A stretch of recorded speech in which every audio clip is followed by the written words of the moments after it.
Live from Central Florida, XCC for you.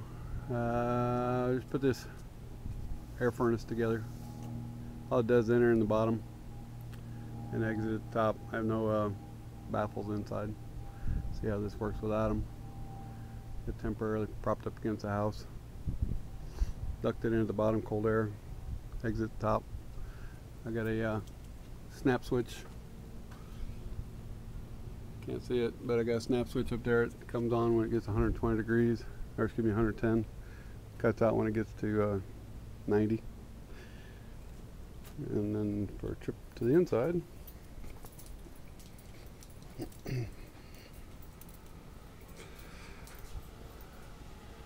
got a 4-inch duct fan. Comes on when it gets to 110 in the panel, and it exits out here. Feels like a dryer vent.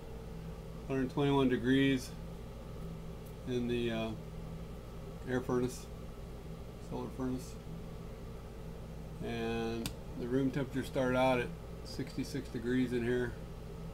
Take a time or two for it to cycle around. It's still reading outside there. Now it's 70, so I got 4-degree rise in about an hour and 10 minutes.